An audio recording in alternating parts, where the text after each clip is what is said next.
Hello, this is Lisa Harrison, and today I'm speaking with Dr. Bruce Lipton. Welcome, Bruce. Thank you, Lisa. I'm so happy to be here speaking with you. Oh, thank you. It's been a long time in the making, getting us to have the opportunity to talk. So I appreciate that a great deal. Thank you. Now, I have to say that I was introduced to your work quite a few years ago by someone giving me a DVD copy of one of your lectures, The Biology of Belief. And in all honesty, I thought, why do I want to watch a doctor talk about biology for the next hour or so? I thought this is either going to go straight over my head or it's a medical doctor. I'm not going to agree with it. And within minutes, you had me hooked. Your presentation was brilliant. And what you were saying, I completely resonated with in terms of consciousness and the role it plays in our biology. Absolutely. And I thought, here's a guy who has really pushed the envelope for his profession. And my first question is more of a personal one. How has it affected academically your, how can I put this? The direction that your work has gone when you've realized you've come from a traditional medical background, you get to a point where you realize consciousness is actually such a major player. Where do you go from there? Where does someone like you go from there? Well, the first thing that happened is I left the university. So, Well, that'd be, yeah. and the reason was very simple is that I was showing them the results of my experiments with the stem cells. And I had been repeating the experiments from like 1967 through 1970s. And they were repetitive. You could predict the outcome. It always shows up that way. And what the experiments were showing was that environmental conditions were controlling the fate of the cells, not the genetics. And the significance about that was when I was doing this back in the 70s, the genes were the biggest thing in the whole world. So there's the entire crowd of scientists all excited about the genes, following the big circus wagon of DNA. And I'm the guy on the side saying, I don't think that's the show. And basically, they ignored all my work, even though it was so obvious what was going on. It just didn't fit the story that they Even were though you into. were meeting all their protocols.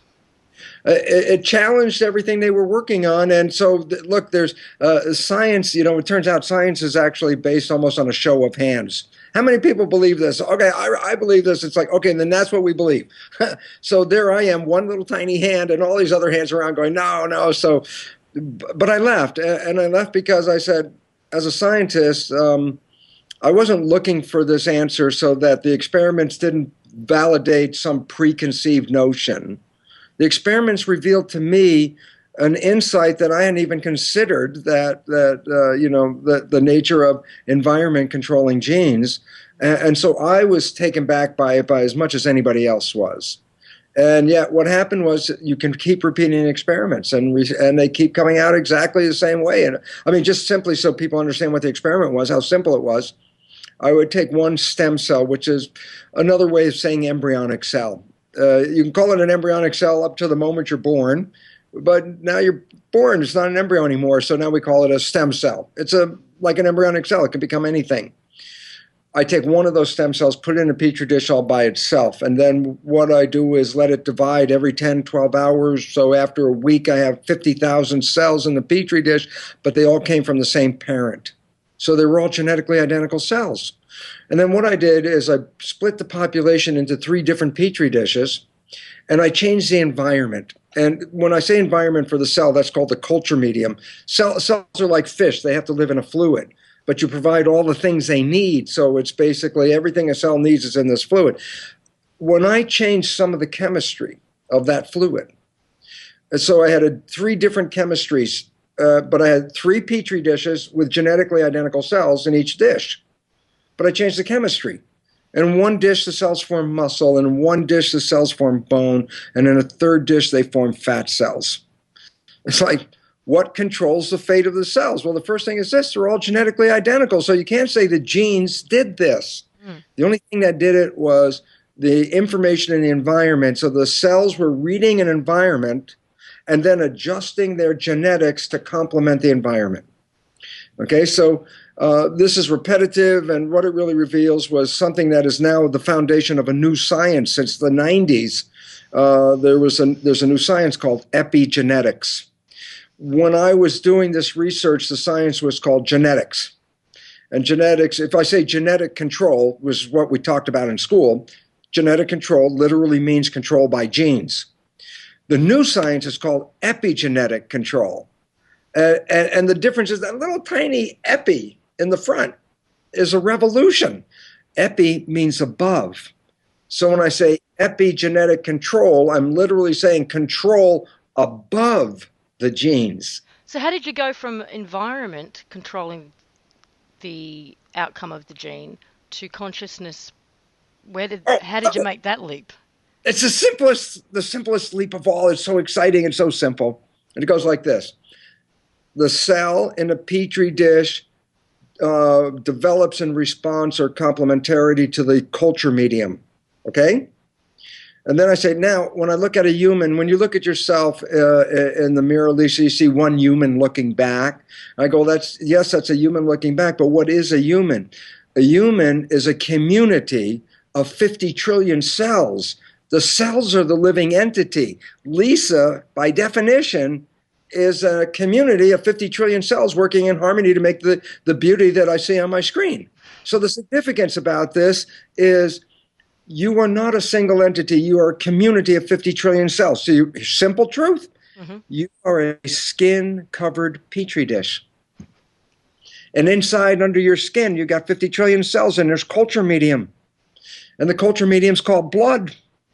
It doesn't make a difference to the cell if it's in a plastic dish or in a skin dish. The cell's still going to respond to the culture medium. So basically, in the plastic dish, I control the chemistry of the culture medium, and I control the fate of the cells. In your skin-covered petri dish, the blood is the culture medium. When you change the chemistry of the blood, you change the fate and actions of the cells. Right. You come down to the next level, you say, yeah, okay, so who's in charge of controlling the chemistry of the blood? And I go, the brain. The brain releases chemicals into the blood and can coordinate and control the function of the system. So the brain is releasing information chemicals into the blood, which is the culture medium feeding 50 trillion cells. And then you say, okay, but what chemical should the brain release? Then I go simple. What is your mind seeing? I'll give you an example. Lisa, you open your eyes, you see something that scares you, you're going to release stress hormones, and you're going to release inflammatory agents and things called cytokines. These are going to adjust your biology to get into a protection response. Shuts down your immune system. It causes the growth of the body to stop when you're in this chemistry. That's if I feed my tissue culture in a skin dish or in a plastic dish with that blood chemistry, it will stop the growth of my cells. Okay? Then I say, no, wait. No, same person, Lisa, but she opens her eyes and she sees somebody she loves. Oh, well, now she's going to release dopamine, oxytocin, cannabinoids, growth hormone, these wonderful chemicals that do what? Well, when you're in love, you could feel the chemistry. It's changing your biology. And I said, yeah, but what's controlling all this? And the answer is, well, the cells are adjusting their biology to the culture medium called the blood. The blood's chemistry is controlled by the brain, but the precise chemicals that come out of the brain are determined by the mind. By the thoughts. And all of a sudden you go, what's the story? What's the problem with mind-body connection? There it is. Yeah. That's direct connection of how your thoughts are translated into chemistry, which then in turn control the genetics and behavior of your cells. Now, many people like me in the general population hear that and go, yes, that makes perfect sense. But are you still finding resistance within the medical profession and within academia? Yeah, well, academia has gone to the level of epigenetics. Definition is this: environmental chemicals influence the fate of the cells. So they say, oh, okay, take this chemical drug. I'll change your genetics. Take this chemistry. Take that chemistry. What they're not really taking is the next jump that says, wait, the fundamental chemistry of the blood is controlled by the brain. So rather than focusing on the cells and the blood as where the problems or issues come from, you have to go further back up the top and go to it's the brain, and then it means the mind, and all of a sudden medicine's like we're not going there. Yeah. They don't talk about mind. They come up with example of exactly what we're talking about: placebo effect. What's the placebo effect? I put the picture in my mind. I'm going to heal. I take a sugar pill. I heal. Sugar pill didn't do it. But if the medical profession can acknowledge that the placebo effect works, which they do seem to, then Yeah, where's the disconnect between that concept and what you're saying? because they acknowledge that it works because they have observations, but up until now, they've had no connectivity. Right. Science says, okay, I can see that works, but I have no idea how the heck it's working. So, okay, we'll give some placebo effect here and then we'll acknowledge it. And then they don't do anything with it anyway. The fact is, it's the most useful healing tool that exists in the world is convincing the mind of healing will manifest healing. But it's also, just so the audience knows this, positive thinking generates the positive chemistry that provides for health. Okay, like the chemistry of love. Negative thinking causes the chemistry of stress. Okay? What's the point? The point is this. We focus on the positive thinking and never give credit to what is the consequence of negative thinking. And the fact is, negative thinking has the same powerful effect on the body, but it works in the opposite direction. Placebo is a vision of healing and health. The other word for negative thinking, and it's the balance word of placebo, is called nocebo. Nocebo. Nocebo means the consequence of negative thinking. And what are the consequences? Disease and death. As much as positive thinking can promote health and life, negative thinking, the chemistry derived from that, leads to disease and death. And in fact, the biggest problems we have in this world are not from organic issues with the bodies of the people on this planet. It's from the stresses that they have in their world that are causing the release of chemistry that is counterproductive to health. The chemistry of stress shuts down the mechanisms of health. The chemistry of stress shuts down the immune system. It shuts down the immune system. It does it so much so that medical doctors, when they transplant an organ into a recipient and they don't want the immune system of that recipient to reject the new organ, they give the patient stress hormones when they do the transplant because they already know once I put stress hormones in there, I restrict the activity of the immune system. And then you say, well, that's really nice. I go, it's not really nice. The world is living in 24/7, 365 stress, meaning every day in the world that we live in, the stresses, they're inhibiting our immune system. Well, here we are in the year of 2012, which is the longed for year of an awakening of consciousness. Yes. And you've also written a book called Spontaneous Evolution. And there's so Yes. much talk in the spiritual community about upgrades in DNA, changes to our physical body, that we're becoming the next human 2.0 or something along those Yeah. lines. Yeah. Is there any evidence for it? Is there evidence that we are changing? I don't have any evidence or know of any evidence, but I'd also suggest there was no need for any evidence for anything to change. And people say, well, what do you mean? What do we have to do? I mean, what's going to happen? And I say, what this evolution is all about is the story. There's a movie called The Matrix. You know that movie, The Matrix? Mm-hmm. It's like science fiction movie. It's a documentary. And it basically says this. We live in a world that we've created the equivalent of hell outside here and are destroying the world very quickly. The reason why we're doing this is science has recognized it's human behavior. And that human behavior is programmed. And we are living in a program that is self-destructive. And these programs are propagated from the last stage of pregnancy, the last trimester, through the first 7 years of a child's life. These programs are downloaded into our subconscious mind. So the programs in our subconscious, fundamentally, not even ours, they came from other people, our parents, our family, our community, our culture. Okay. And these beliefs are propagated from one generation to the next generation, just like genes. So we used to think like all diseases that run in a family must be linked by genes. Turns out, no. They're linked primarily by the psychology of the programming, which is never really in full harmony of who we are. So They're we linked. inherit the belief that cancer runs in the family, that Okay, diabetes runs in the family. here's a great observation. They looked at the fate of children adopted into families with cancer.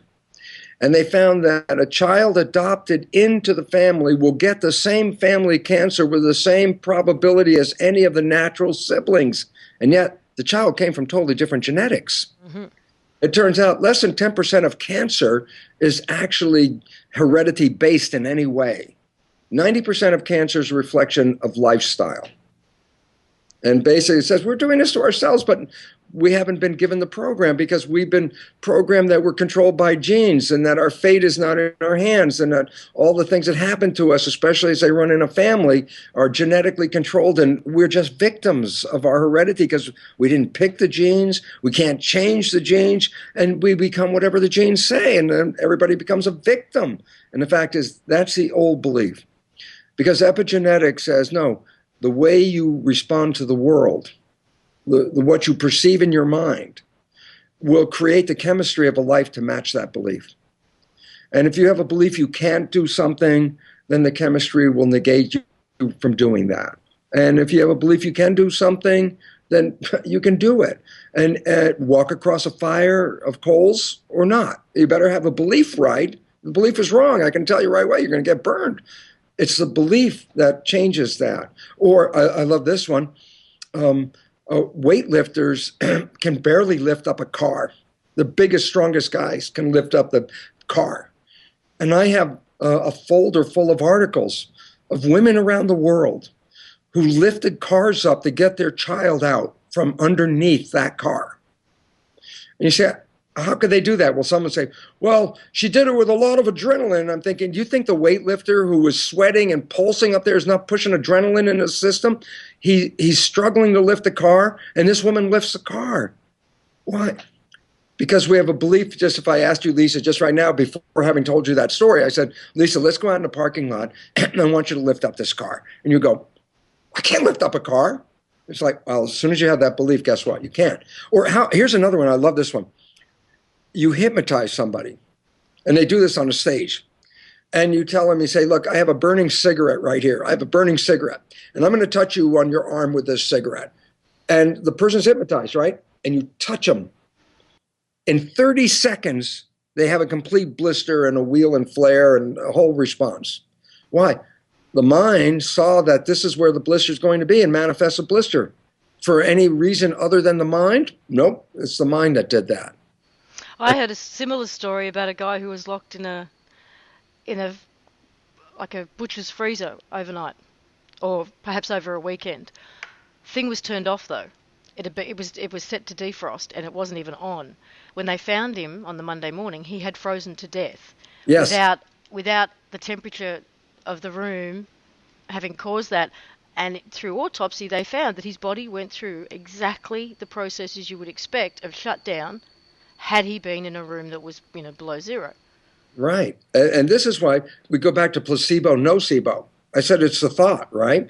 Then imagine this being a patient and going to the so-called professional, the doctor. And what this really means is in our programming as children, we learn to accept the belief of the professional as being true. Mm. That's why we believe in our teachers. We believe in these people we grew up with. They know they're the professionals, we're not. Okay? Well, why is that important? Because if the doctor says, look, you have a terminal illness and you're going to die in 3 months, that is a solid belief that went right into the brain.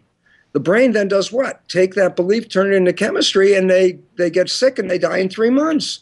And the fact was, that was a nocebo effect. Do Many you times, think the doctors are aware of this? Because I had a friend whose no. father was diagnosed, and when he sat down in front of the doctor, she said to him, "We can't help you. There's nothing we can do for you. You are going to die in 6 months. Now repeat after me. I want you to repeat that back to me."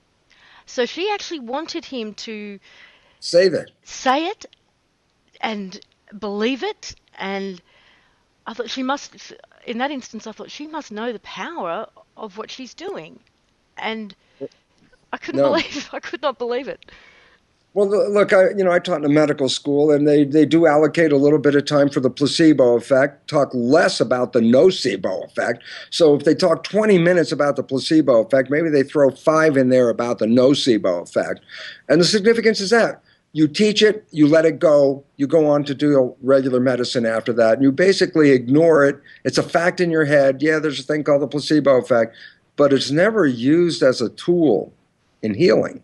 Hmm. Some people do, and then they complain, well, that's being unethical because you're telling them you're giving them a drug and you're giving them a sugar pill. So then all of a sudden ethics, got tied up with ethics and stuff like that. But it's like, look, I have to really be honest. I mean, I was part of the system, and if you want to just straight out under a statement about the system, it goes like this. By definition, and I'll stand on this. By definition, the medical system, especially as operating in the West and especially as in the U.S. and Canada, Australia, well, Canada's better than us, the medical system is, if I defined it, the first definition word I would use is inhumane. Mm-hmm. And you go, well, why, what do you mean? I go, well, look, we call ourselves humans. We call ourselves human beings. We talk about humanity. The root, humanity, human. The first word in that definition is compassion. Humans are compassionate. What does that mean? They help each other. Even at the cost of their own life, they'll go help each other. They're compassionate. So I said, well, how about medicine? I go, well, wait a second. Medicine is a for-profit industry. I go, well, for profit, what does that mean? I said, well, if you get sick, I make money. I said, how do you make money if I get sick? And the answer is, well, we charge you more than the services we give you. And I go, well, wait a minute. That's not humane. These people are pretty sick. Now you're punishing them with charges on top of that. Humanity no longer exists in the system. The reason is this. Medicine has become a corporation, and medicine, by definition, should be totally non-profit by the definition of compassion. Once you put a profit on it, then guess what? You don't heal people. No. Because if you heal people, you make no profit. So you sustain people on drugs like, statins, which don't do a damn thing for 99% of the people anyway. And the issue about that is that they sell drugs knowing that they're destructive and harmful and all that, but the industry is selling drugs, not the doctor. The doctor is caught in the middle of a system with no ability to influence the system, because if they try to change something, they're in jeopardy of losing their license or being very heavily fined. They're told exactly by the corporation how much time they're supposed to have and what drugs they're supposed to prescribe. There's a community out there right now who call themselves the preppers, and these are those who are preparing for cataclysmic 2012 scenario. And one of their concerns right now is if the supply line of pharmaceuticals breaks down, and there are people who are reliant on these drugs to keep them alive, supposedly. Yeah. And what would happen in such a scenario? And it was brought to my attention recently that during the war, when that happened, people's health improved. Absolutely. When they couldn't get hold of their drugs, their health improved and longevity increased. Absolutely. This is a true statement everywhere it happened, not by intention, but let's say a war intervenes and there's no health care. There's a big strike and the doctors go out on strike. Guess what? During that time period, the people are healthier than when the doctors are back in office again. The significance about all this is that the drug companies make their money by selling drugs. And if you got healed by the drugs, then they would make no money because they would sell it to you once and then you wouldn't be a customer again. Mm-hmm. So basically, anything they really... is dependent on repeat business. Absolutely, and you must sustain it. So it's always interesting to me to look at this country as being one of the sickest countries on the planet and spending the most money to be that sick. Hey, there's a corporate model I could live with, not the patient, but the investors can live with that. And the significance. There was a wonderful story about in Israel. They, like every place, they had cutbacks in the economy, and they have these retirement homes for old people, and it's a government thing. They were losing money. They were, how are they going to cut back? A young doctor came in there and he said, I'm going to go through all the medical prescriptions, and I'm going to eliminate every medical prescription that is not clearly necessary for survival of that individual. So we eliminated almost all the drugs. All of a sudden, as you said, people got healthier. Even the people who were not really, mentally intact got healthier and got their brains back together when they stopped taking the drugs. So, there's this really interesting thing. Is a pharmaceutical company my friend? Mm-hmm. Is, if you have a lot of money, yes, they'll be very friendly until all your money is gone. It's like, and that whole inhumane thing. This is a fact in the United States. 60% of bankruptcies in the United States today are due to healthcare costs. That's disgusting. Of all bankruptcies, that means people who saved, retired, have a house, get cancer, they lose the whole thing to keep the bills paid. 60% of bankruptcies. And you talk about, oh yeah, this is a humane system. It's like, come on. It has nothing to do with that. You made the comment earlier that there's no evidence for DNA change, and you don't think we need it. So what is this spontaneous evolution that you're writing about and talking about? The evolutionary change is an evolutionary change in consciousness, that we stop continuing with the programming of limitation and disempowerment that we were all given. We have become victims. We have been programmed to be victims. Why? If you're a victim, then you need a rescuer, and there's a job. As soon as I can't do it, then that means somebody else has to do it. And if we give up our powers, which we've done, and I say, well, basically, can I back this up? What would happen? What would happen if we didn't live by those programs that we got in the very early formative years? I'll tell you what will happen. There's a thing called the honeymoon.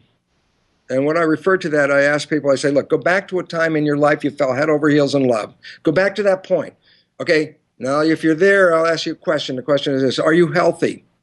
Almost all the people say exuberantly healthy. I say, did you have energy? They all laugh because I say, like, you probably made love for days without stopping for food or for sleep, and they all laugh. And then I go, was life so beautiful during that time period that you couldn't wait for the next day to have more? And they go, yeah. Then I go, is that like having heaven on earth? Yeah. And then I go, that was not a coincidence. That was not an accident. That was a personal creation. You created this honeymoon, and ultimately you lost it for a reason which we'll talk about in a minute. But the fact was what? You may have looked at the world up to the minute you met this person. I say, Lisa, what do you think of the world? And you go, what a piece of crap. My life sucks. And then you meet this one person, right? And the next few minutes it's like, oh, I'm in heaven, Shane. It's beautiful. I go, wait, same world. You're not in the same place.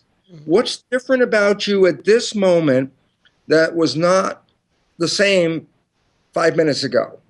And the answer is this. So beautiful. We have the two minds. The conscious mind is the one connected to our identity, our spirituality, our personal uniqueness. That's who we are, conscious mind. Little part of the brain right behind the forehead, prefrontal cortex. The rest of the brain is actually constituted what is called the subconscious mind. Conscious mind is you. It's creative. That's what you create life from, right?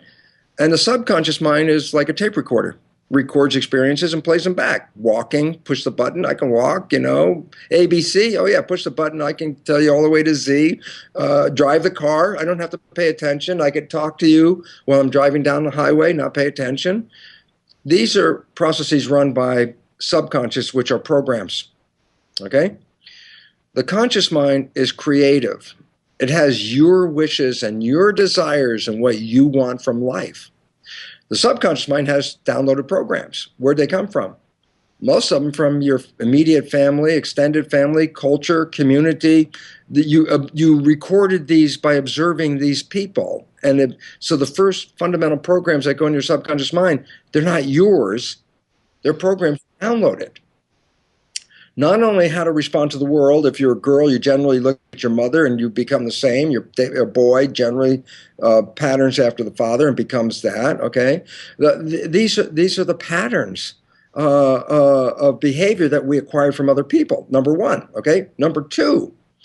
During that same period, which is the last trimester to the first 7 years of your life where programming occurs, you also get a personal identity, meaning, who are you? How do you know who you are? Other people have told you who you are. You're not good at this and you don't deserve that. And who do you think you are anyway? And you're not that smart. You're not that pretty.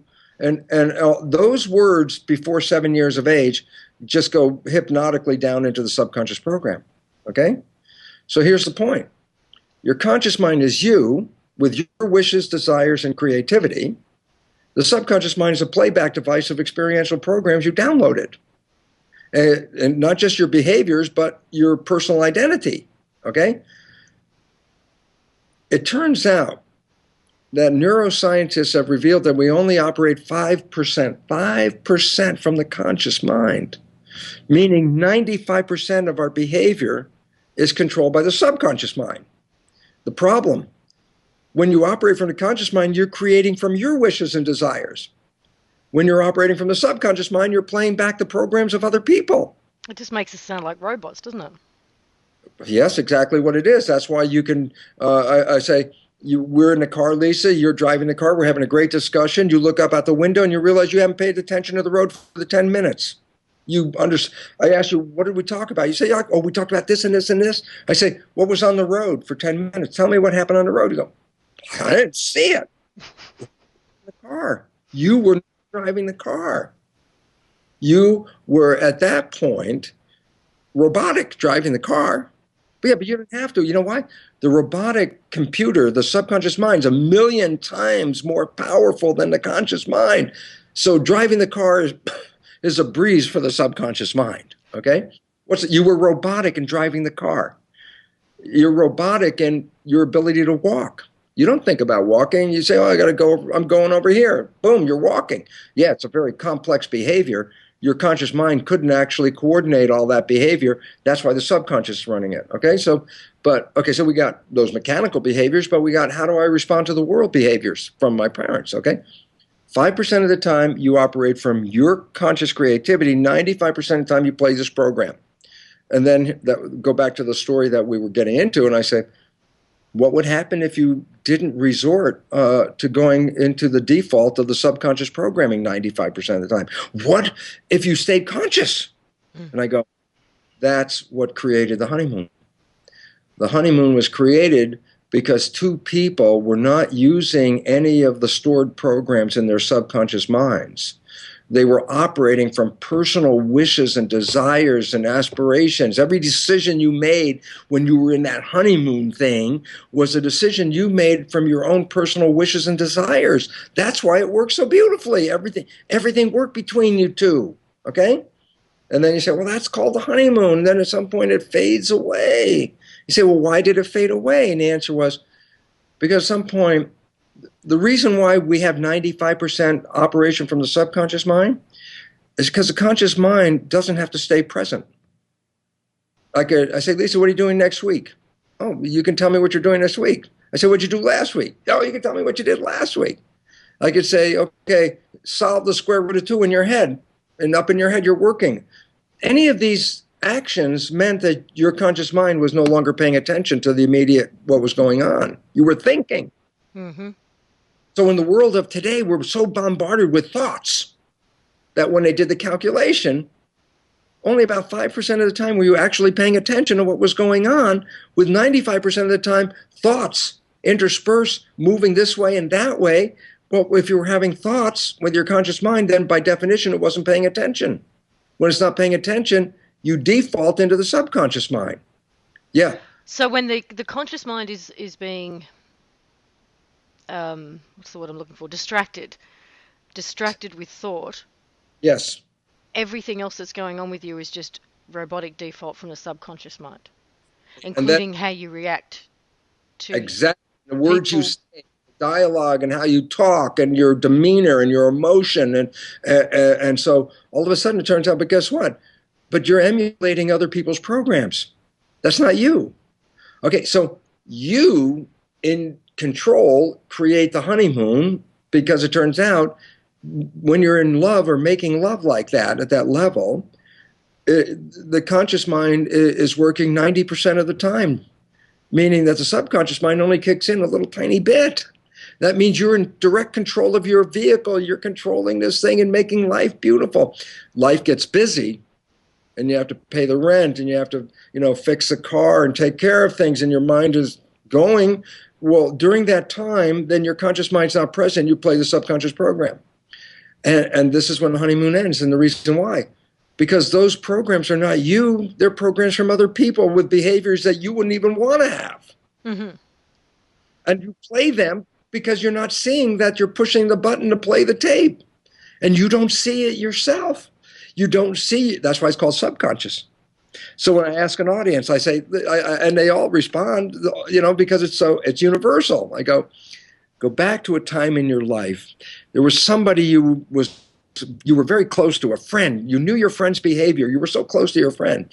And you happen to know your friend's parent. And one day you volunteer, you go like, hey, Bill, you're just like your dad. And you back away from Bill. It's like, how can you compare me to my dad? Everyone, because it's all familiar. And I go, two profound points, same story, two. One, everyone else can see that Bill behaves like his dad. The only one who doesn't see it is Bill. Why? Because when he's playing the automatic tape, he's not being conscious. So whatever came out, he didn't even see. Right? Yep. Profound point number two. We are all Bill. Let's do this during the day.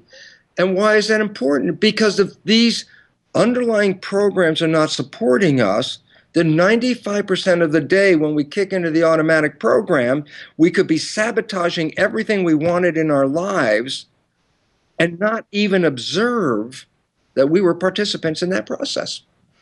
My observation over the last month has been that it's these very programs that are coming up for people to look at. And it's been across the board, universal, within relationships, whether it's personal, intimate, professional, whatever. People's lives are being, right now, over the last month, bombarded with opportunities to see these programs and make a choice, make a different choice. And it just seems to be the theme right now. I don't know whether it's the energies from the cosmos or what's going on, but something is bringing this up for us. This is the awakening part, because the simple point is this. What if everybody said, look, let go of those limiting programs that have sabotaged me my whole life and operate with only the programs that I can imagine from my wishes and desires? And I said, well, what would happen then? I said, well, you already did that.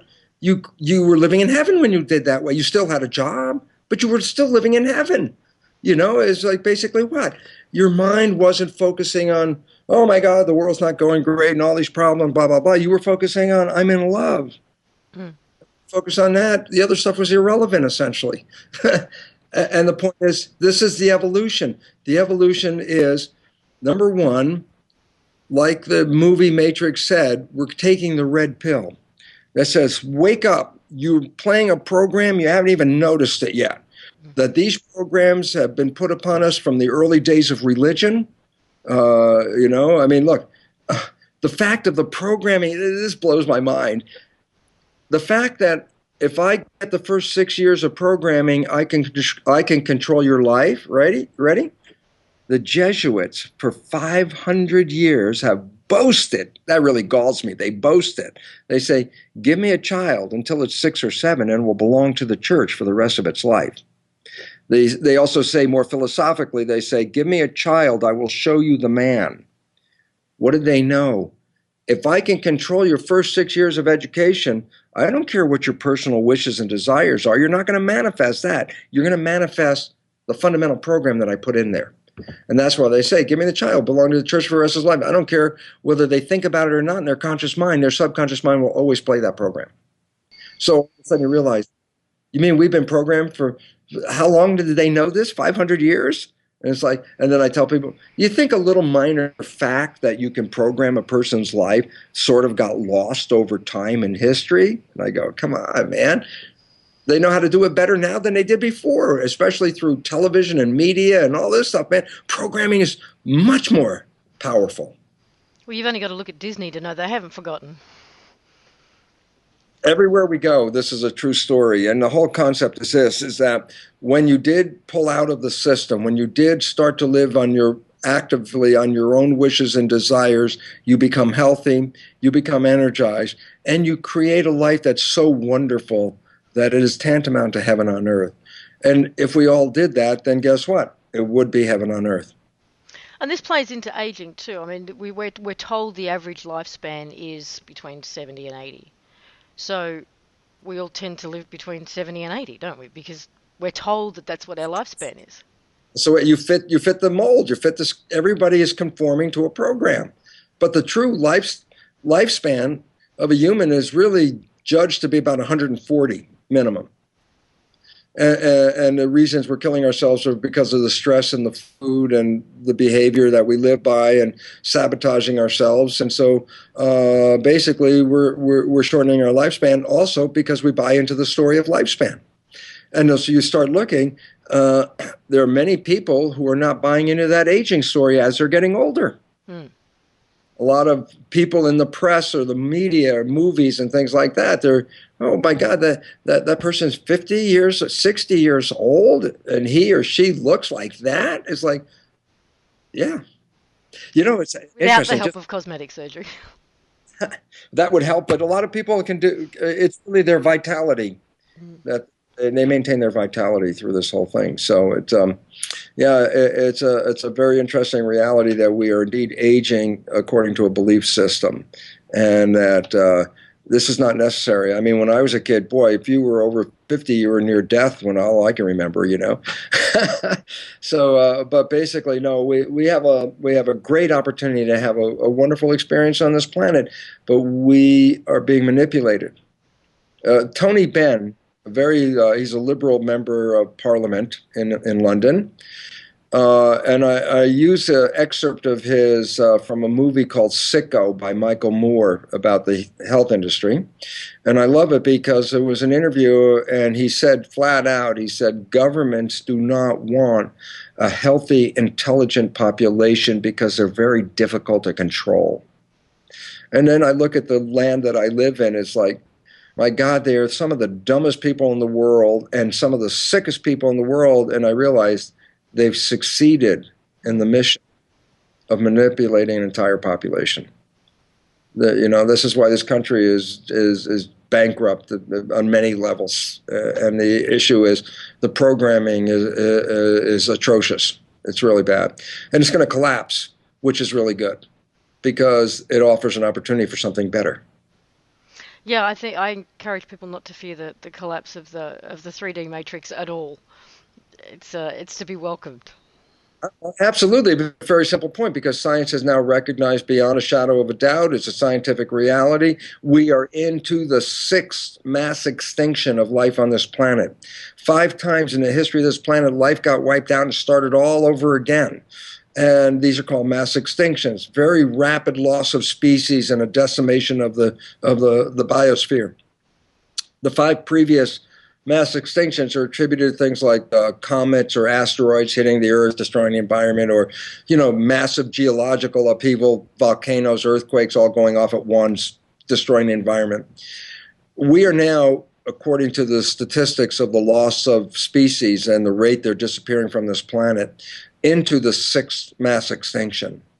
But the issue that science has come to the conclusion of understanding what's going on is that it's all due to human behavior.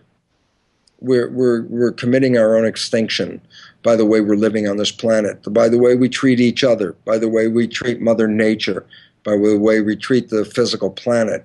We are undermining our own survival at this moment, and we're doing it through our own behavior. This is a fact of science. This is where we come down to the 99 versus the 1% again, because the 99% of people on the planet do not wish to participate in activities that do this to each other and to the planet. and yet it's that 1% in the corporations that are doing all of this. And this And brings us back problem, to the talk of what human nature is. but Lisa, the problem with the 99% is this: in their conscious minds, they do not want to participate in this program, and unconsciously, they are participating in the program. Program, yeah. See, so there's this split problem. This isn't right, and yet I'm a contributing member to it because I'm not paying attention, because my unconscious programs are having me participate. When I stop long enough to be here now, open my eyes and go, what the hell is going on? At that moment of consciousness, I have choice, but it operates less than 5% of the time. So those people that are out there, yeah, let's go change the world. When they go back home, it sort of gets lost back into the business as usual. So where do we go from here? From your perspective, what's next? Where do we go? Well, I perceive a global upheaval. If not, here's two choices. Here's two choices. Continue on with what we're doing, and extinction is looming right in front of us. The fact that the fish, according to science, will be out of the ocean within 30 years. A planet Earth with no fish in the ocean.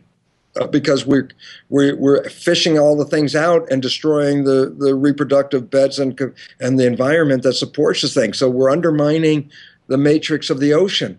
It's now, so I say, yeah, in 30 years, imagine living on this planet and telling your kids, we used to have these things in the water called fish. You know, it's like, why? We're doing that.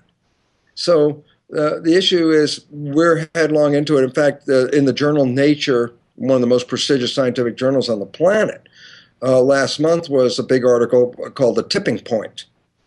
And it says that we have pushed the system to an edge, that if we push it over a little bit more, it goes downhill like an avalanche. In other words, it's all looking good. It's all looking good. It's still there. And then as soon as it goes down this way, you can't stop it. It's a downhill flow that's not stoppable. It changes the conditions of the world. And the article, really, even when I read it, was like, ooh. It said that once this downhill progression starts, that we'll create a planet that humans have never experienced before in the history of this planet. We'll create a situation that humans have never experienced on this planet ever before. So it was kind of ominous kind of thing. And so, okay, well, you got a choice. Keep on business as usual and get ready for the end, or pull out of the system, create a new system that's sustainable. And we're marching in that direction right now. Even people don't see it. And that I'm glad you brought that up, because now I can say something that's very critical. There's a large portion of the population of this planet called the millennials. The millennials are the generation after the baby boomers. So if you're 40 or under, by definition, you're part of the millennials. Well, a characteristic feature of the millennials is many of them have great education, but have great debt from going to school, no jobs, no future, no where the hell am I going to go? I can't afford to live on my own. I'm living with mommy and daddy and I'm 40 years old. Okay? And many of them are despondent and dejected about the situation, because they say, I can't get started. I can't get a hold. I can't get going. Yes, that sounds true on one level, but they don't realize there's a bigger story here going on right now. And that is this. They are not part of the system. They're not invested into the system. They're nearly or so 50% of the population. The significance is when you have more of the population not invested into a system, then the system doesn't sustain itself. So while they're complaining about the fact they're not part of the system, that is the most important part of the evolution. Because by not being part of the system, they're not holding on to it. If I go to most millennials, I say, listen, the stock market's going to crash. And they go, I don't have any stock anyway. What the hell do I care? You know? So basically, what does it mean? It's that they have no holding of the current system for them as necessary. This is the most opportune moment to change a system. Well, you just bypass it, don't you, and create a whole new one. I mean, if it's 50% of the population almost, then they can just create a Outside, new one. Yeah. we're not doing this anymore. And the development of the internet is one of the most important parts of this evolution, because what we talked about earlier, I said, when you look at yourself as a single human being, I said, no, you're really a community of 50 trillion cells. The cells are the living entity. The human being, we see ourselves as human beings, but if you could pull far enough away, we are all cells in an organism called a superorganism called humanity. Well, that organism is in a state of evolution. It doesn't exist because the cells don't recognize they're all part of the same body. When the mindset, which is being facilitated by the internet, is changed to the world like it's being changed right now, people are saying in the Middle East, like, look at those people in the West, look at their lives, look at our lives suck, look what they got. and all of a sudden, you start to see that they're communicating with each other through this system. They're making a global community of people that is, irregardless of borders. There are no borders on that system. So it's like They're seeing the internet as the neural network that's connecting the cells in the organism. what it's all about. All cells are going to be connected, so all cells know what's going on at once, because every cell in your body, 50 trillion of them, is part of a community that's being informed by the nervous system what's going on in their world, so that they coordinate their lives and their jobs. And the relevance, it's very interesting. You say, oh, yeah, but the damn environment's collapsing. And I go, well, here's great. You got this new population, and they don't have any work, and guess what you need? 1,000 new industries where we work collectively to repair the planet. And in that effort, we create all new technologies and all new jobs and all new stuff. Why? Because our mission is to take care of the garden. And when we do that, then there'll be so many new jobs available for everybody to participate in creating a healthier, better world. And all this is when? Well, it's beginning now. It is. Collectively, it's not in the newspaper. The newspaper doesn't like to report this kind of stuff because they like to report the scary stuff that's going on. They don't talk about the fact that underneath all of this shaking stuff on the top, there's a massive population forming a global community that can relate to each other and work in harmony. They're not concerned with the kind of stuff their parents are focused on. I mean, this community is also reaching its own tipping point. Yeah, yeah. So this is all coming. This is why it's so exciting. When I'm talking about an evolution, I'm not saying, oh yeah, if you live to be 150 million years old, you'll see this evolution. I'm saying you live to be 2 or 3 years old, man, more than where we are, you're going to see this because it's in a state of movement. And that's why, I guess I'm more like the boy who cried wolf too many times, because I saw that this was inevitable back in 1980s.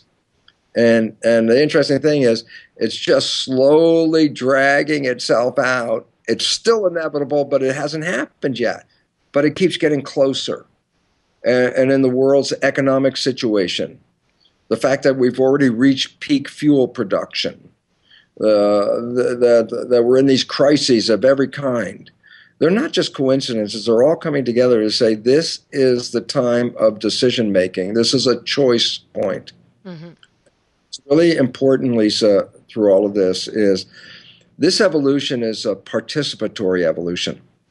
It's not, okay, I'll just sit at home and wake up and open a curtain and, oh, brand new world. And I go, no, that's not going to happen. The evolution is you're either going to be part of the evolution or you're going to be lost as part of the extinction.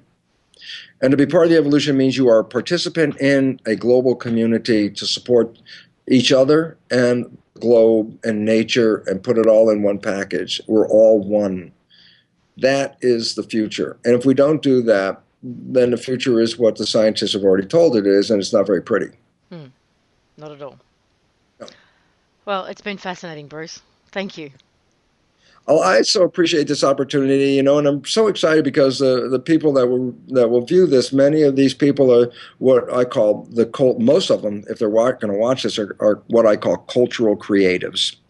And cultural creatives are those people that step outside the system and perceive a new way of creating life and managing life and working with each other and living in harmony.